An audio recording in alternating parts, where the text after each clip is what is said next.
there. I'm excited to give you an update. In one of our cases, we are suing the Trudeau government for their illegal invocation of the Emergencies Act.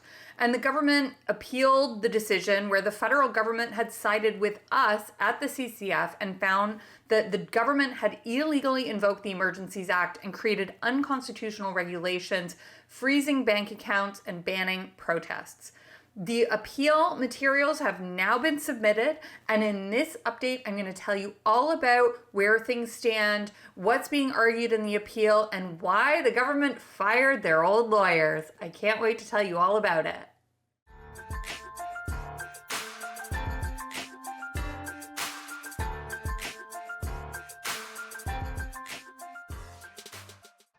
If you're new here, welcome. My name is Christine, and I'm the litigation director for the Canadian Constitution Foundation, a legal charity that fights for fundamental freedoms in Canada.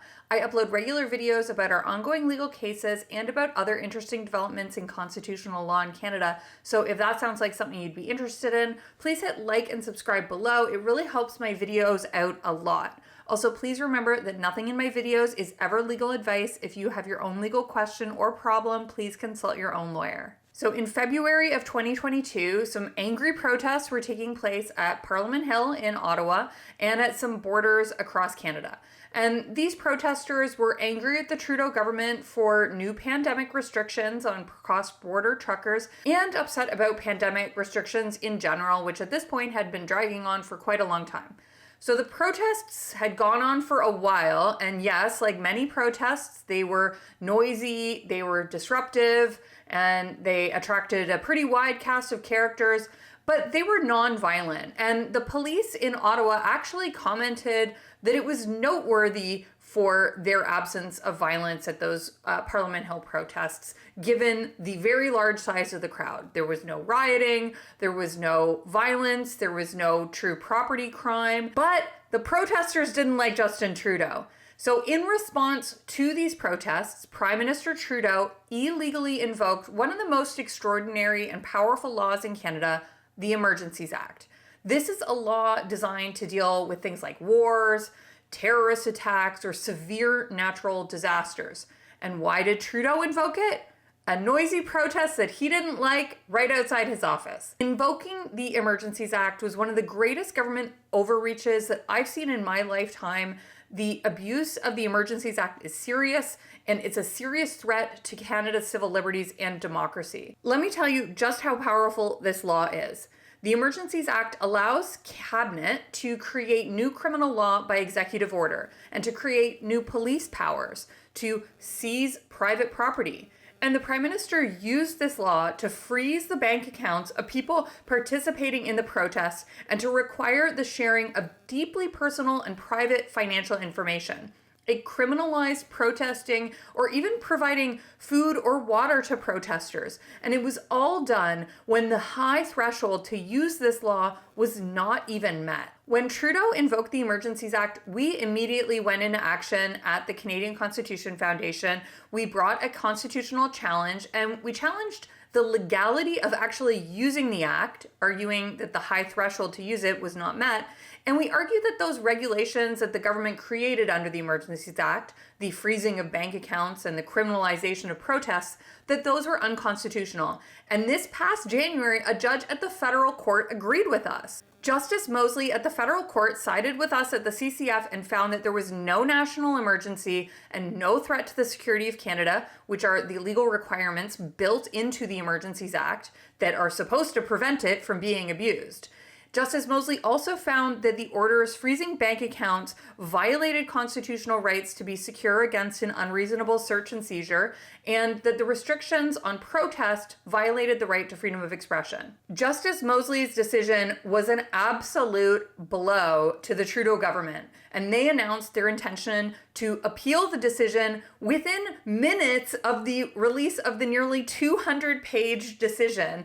I mean, I guess they are pretty fast readers, or maybe they just didn't read it at all. Well, things in the appeal are now heating up. The government has filed the materials, and this October 4th, we filed ours as well. We have been really busy at the CCF. And the government also got new lawyers. So the old lawyers, which were actually Attorney General staff lawyers, they're bureaucrat lawyers, they lost badly, but they still cost the taxpayers, so me and all of you watching, they cost the taxpayers $2.2 million. So now the government has gone and hired new lawyers, and these guys could actually cost even more because they're coming from private law firms. Now, we at the CCF, we're a charity, and we paid for this case entirely out of voluntary donations given up to us by proud Canadians who believe in the rule of law and our Constitution and in limiting government abuse. Our legal costs were a fraction of what the government spent. And thank you so much to everyone who donated to make this case, this fierce response to the stupid government appeal. All of you have made that possible. If you support the case, you can still make a tax-deductible charitable donation at the ccf.ca/donate, and you can name this case specifically as what you want to donate to. Now, let me tell you what we're arguing in the appeal. You see, the Emergencies Act can only be used for what are called public order emergencies in a very specific situation. First, Cabinet needs to believe on reasonable grounds that there is a, quote, threat to the security of Canada. And the legislation makes it clear that the term threat to the security of Canada has the same meaning in the Emergencies Act as it does in another piece of legislation called the CSIS Act. And remarkably, the CSIS director, a man named Michael Vigneault, he said that he did not believe that a threat to the security of Canada existed because of the Freedom Convoy. But Cabinet ignored that view, and without waiting for any alternative threat assessment, Trudeau invoked the Emergencies Act. Now, the government argues that they can do this because the term threat to the security of Canada, essentially, they say, has different meanings under the two statutes because of who the decision maker is, CSIS or Cabinet. They have different inputs, even though the legislation says it has the same meaning. This goes against the basic principles of statutory interpretation, which say you need to prioritize the plain and ordinary meaning of words, and it also would lead to, frankly, absurd results. In our factum, we point out that the term threat to the security of Canada is used in 10 federal statutes besides the Emergencies Act and the CSIS Act. And those 10 statutes also say the term has the same meaning in them as it does in the CSIS Act. So if they actually have different meanings, there are 12 different meanings for this one term where the legislation says it has the same meaning? That would just lead to absurd and unworkable results. Now, one of the other criteria under the Emergencies Act is there must be a national emergency which cannot be effectively dealt with under any other law of Canada. So this means that the federal cabinet can't conclude that a national emergency exists unless it's determined that the municipal, provincial, and federal policing capacity and authority cannot address the situation. In other words, the Emergencies Act is a tool of last resort. And the police being disorganized or having leadership squabbles about who has jurisdiction or just generally making mistakes, that is not a national emergency. And it does not mean that the situation cannot be dealt with under existing law. There were plenty of powers that the police had to end the Freedom Convoy protests, which at that point had just dragged on for too long. The police did have authority to end them, and they had existing legal tools to bring them to an end. In fact, they ended the protests at the borders in Ontario and Alberta before the Emergencies Act was even invoked. In our factum, we go through some of those legal tools that were available before the Emergencies Act needed to be invoked, and we include this table, which I've put up here, that lays out some of the provisions in the criminal code that could have been used instead of invoking the Emergencies Act. There also could have been coordination between levels of policing, not just the Ottawa Police, but the OPP, the RCMP, and the government could have used the Ontario Emergency Management and Civil Protection Act. So these arguments that I've just laid out, they all relate to why the invocation of the Emergencies Act itself was illegal, because that high threshold to invoke it wasn't actually met. And the reason this is important is because the Emergencies Act deliberately imposes a stringent legal standard that must be met prior to being used, and it was drafted with the express purpose of enabling a judicial review by courts of Cabinet's decision to invoke. This was because the Emergencies Act replaced a different piece of legislation called the War Measures Act that was discredited and abused. The Emergencies Act decisively repudiates the War Measures Act and seeks to ensure history doesn't repeat itself by making it much harder for Cabinet to use its extraordinary emergency powers. By making those demanding standards, threats to the security of Canada, national emergency, and making there a requirement that there be reasonable grounds to believe they're met, those are intentionally high standards that were entirely absent from the old War Measures Act.